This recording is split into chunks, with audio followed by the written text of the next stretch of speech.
What's up everybody? So today we're talking about my favorite toy that I just added to my collection. It is the Zcam E2 S6 and damn.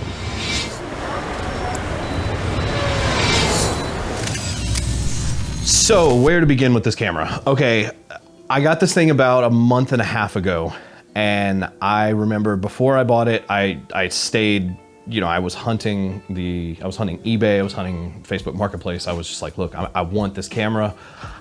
I don't have the most amount of money, but I want that camera. Eventually I found a pretty good deal on mine. But just right out the gates, I just want to say, Zcam, you guys make the best cameras that I think I've ever seen for the price that they're at. I cannot say enough good things about this thing.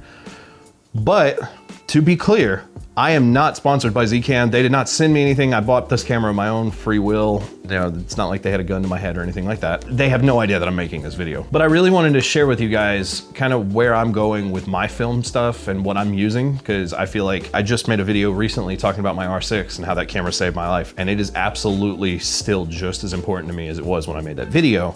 The thing is, for the type of stuff that I shoot, I don't necessarily need a hybrid that does both all the time. I use the R6 as a backup for my Zcam all the time. However, the Zcam specifically for video is the best camera that I've ever used. Real quick, as far as specs go, it is a Super 35 6K sensor. It is, I believe the sensor is made by Sony. If anybody's watching this and knows that I'm just straight up wrong, please let me know. But I think I heard in an interview with Kinson, the owner of Zcam, that they do get their sensors from Sony, but everything else behind the sensor, like, you know, in the pipeline, is all proprietary. It's really cool how they do it. Regardless, it is a cinematic just beast. I love this camera so much. As you guys have seen, I've been throwing some clips up that I've shot over the last couple weeks. I cannot say enough, like the colors out of this, it's insane how easy it is to make it look good. One thing that I did learn, because I do work primarily in DaVinci, and for some reason, DaVinci has a hard-on for Zcam and they just will not integrate their cameras into their workflow properly. However, I have found some pretty cool workarounds and ways that I've been able to make my stuff look decent, you guys let me know. But if you work in a color managed workspace in DaVinci, it does present some issues because you can't just select a Zcam and then the Z-Log 2, like you gotta kind of get creative. Now for me, my train of thought was, well, if Sony makes the sensor, it stands to reason that using like S-Log 3 and then their cinema gamut should yield a pretty good result. And it did. Like I said, if you guys wanna know more about that, I can make tutorial videos and show you my workflow. I'm not saying that what I'm doing is absolutely perfect. I am saying that what I did worked, so sue me. Now, because it doesn't integrate beautifully into DaVinci, it did kind of create some headaches in the beginning, but it wasn't anything that I couldn't, you know, just use my brain and figure out. There are some hurdles that you kind of got to work through as far as working with the color sciences. I feel like people bash that a little too hard because it's not that hard to figure out. It's not the same as working with every other camera brand, so I can understand how that makes people uncomfortable, but I feel like Zcam has come out with enough tools that as long as you're not in a color managed workflow, you have everything you need out the gate with these things. And another thing that I think is just badass about this camera is the fact that when you buy it, it comes with an EF mount attached to the camera. That's not the only lens mount that you're stuck with. One of the coolest things that Zcam has done with this camera is the ability to change your lens mounts. Yes, interchangeable lens mounts is a thing. And before I discovered Zcam, I didn't even realize, I think I've heard that maybe like some Reds or Aris can do that. And that's cool, but I ain't got a Red budget. What I do have is a Zcam budget. So inevitably, the first thing that I did was I got this camera and I realized, oh my God, I have a 6K Super 35 sensor. I immediately wanted to do the crazy thing, grab a Micro Four Thirds mount and see what my Micro Four Thirds lenses looked like on a Super 35 sensor. Spoiler alert, awesome. The last video that I put out was on the Sire 35mm anamorphic. Well, if you do the math on a Micro Four Thirds sensor, a 35mm lens is the equivalent of a 70mm on a full frame camera. Well, a 35mm lens on a Super 35 sensor, however, is equivalent to about 50 to 55mm. I don't remember the exact math, but sue me. Needless to say, my same lens that I had been using on that Blackmagic was immediately just so much more usable. And I'm so happy about that. Now I'm dying to get the 24mm because, I don't know, man, it's just gonna be cool. I want it, all right? I get excited about this shit. As far as codecs that it can shoot in, that's one of the things that I love the most about this camera is how many options it gives me. Everything from H.264, H.265, ProRes, all flavors, LT, Proxy, all the way down to HQ 422. And if you have an external recorder, you can use the Atomos Ninja and you can get ProRes RAW. Or if you have the Blackmagic Video Assist, you can get B-RAW out of these things. And guess what? When you use B-RAW out of this, all of those issues that I talked about with DaVinci, yeah, they're gone. Like straight up, you don't ever have to worry about that again. It records it raw out of the camera into the recorder and it converts that into a B-RAW file. Well, in B-RAW, it recognizes that as a Rec 2020 color space and everything's good. There's no further adjustments necessary beyond that. As far as ProRes RAW goes, we all know that Blackmagic hates Atomos.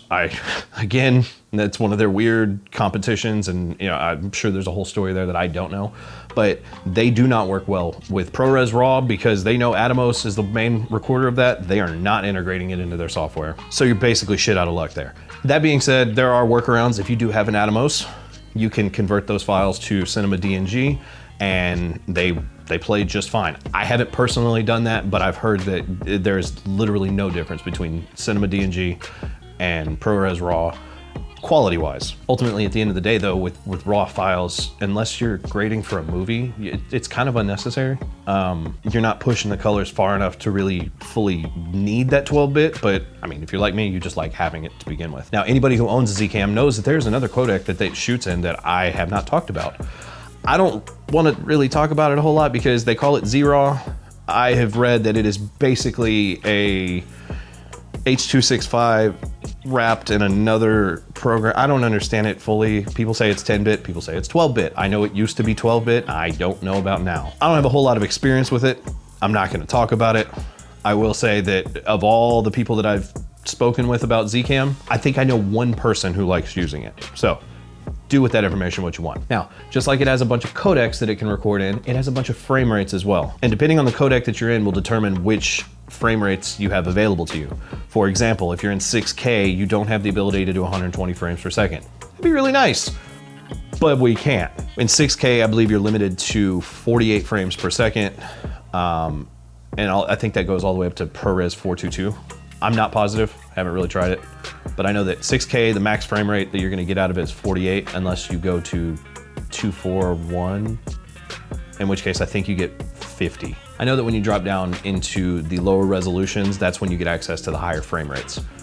There are some crops, and there's plenty of videos out there that explain that. I'm not really going into the technical side of it.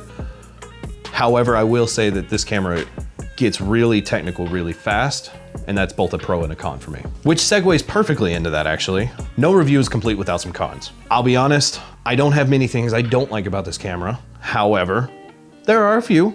It's not perfect.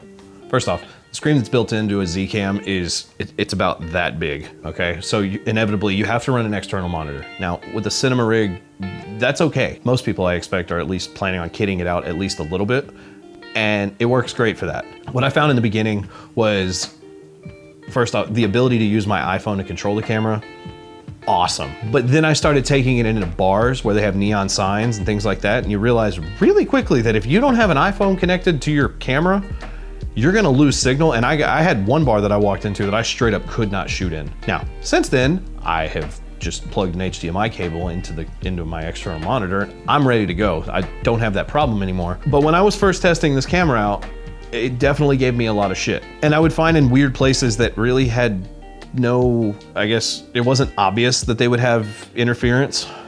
Like we were walking around downtown of this small town that I live in here in Weatherford. I would walk out in front of certain stores and it would just not connect. I'd take 5 steps back and it would be fine. So it wasn't internal problems or anything like that. It was just while I was standing in certain spots, I noticed my iPhone would not connect to my camera. Not the end of the world, but it was kind of annoying. Something to definitely be aware of. Another thing that I hate about this camera, and I will absolutely say that I hate this, is the use of CFast cards. They are the most overpriced bullshit cards and completely unnecessary. Thankfully, Zcam understood that, and so they have the ability to record video externally on, say, an SSD. That's great. But if your primary source of internal storage is, number one, it's kind of outdated. It's massively overpriced. It would not have been much to put a CF Express card in there. Just something not CFast. I hate CFast. I've always hated CFast. I had a Blackmagic camera for years and I never once bought a CFast for that thing because CFast. So aside from my hatred for CFast, there's really not much more I don't like about this camera. It's incredibly, the design of it, it's a box. It is exactly what everyone's been asking Blackmagic to do for like 5 years, and yet they insist on making, I don't know, these weird, like, they can't decide if they want to be a cinema camera or a DSLR, and I get it, that's kind of what they were going for, but nobody is asking for that anymore. We want a box cam. Jesus Christ. Congratulations, Blackmagic, you lost a customer because you couldn't provide that. Now, Zcam, they pulled the whole robots thing. They were like, see a need, fill a need, and thank you. This is what I've needed. This is what I've wanted. I cannot thank you guys enough because, like I said, the form factor is awesome. The customization is awesome. I can mount this thing on a gimbal, or I can have a big badass follow focus matte box and, you know, external handle, and, you know, it's so dope. I love this. I love the modularity of it. As you can see, I'm not on a Mac. I built my PC because I like being able to customize my stuff. That being said, I'm probably gonna switch back to Mac, but that's irrelevant. So overall, I just wanted to say, thank you so much to Zcam for making such a dope camera. This thing, it does everything that I need. You know, my buddy asked me what I thought about it the other day, and I realized, like, this camera is a fucking cheat code. It makes everything better. And what's funny is I didn't even touch on its ability to take like raw photos as well. Like I thought it was hilarious. It's a 6K sensor and it can take a raw DNG. Yeah, I did band promos on my music video camera. It was kind of cool. But yeah, that's basically my thoughts on the Zcam. The camera's a cheat code. It's so good, and I cannot wait. I will definitely be buying more Zcam stuff. I could not recommend it enough. If you've got the budget for it, or even if you don't, I mean, they have the Zcam, the E2 M4. I would love to get my hands on one of those so I can really compare and contrast, kind of see the differences there. Hint, hint, Zcam. But overall, like I said, this camera is awesome. If video is your primary focus, then this is the camera to build around. It has so much versatility. You can do so many different things that, for me as a cinematographer, I'm not limited by my camera. I haven't been for a while, but no, this is the first time I've owned a camera in a very long time that I am truly inspired to go out and just shoot stuff for fun. There's a feeling about this camera that when you're out shooting and you have people coming up to you like, oh my God, that camera looks so sick. Personally, I've never had that. I've had a Canon R6, which, you know, they think I'm a photographer all the time, or my Blackmagic, which it looks cool, but again, it looks like the unwanted stepchild of DSLR cameras, but again, it didn't have the wow factor. And for the first time in my life, I own a camera that, like, when I go out with it, people notice it. In your final product, no, that doesn't matter at all. But I can tell you, if you're trying to do this as a business, little things like that can add up, and they really will matter long term. But anyways, guys, thank you so much for checking out my review. If you guys like what you see, please like, subscribe, do all the things. It really helps the channel. And until next time, catch you guys later. Peace.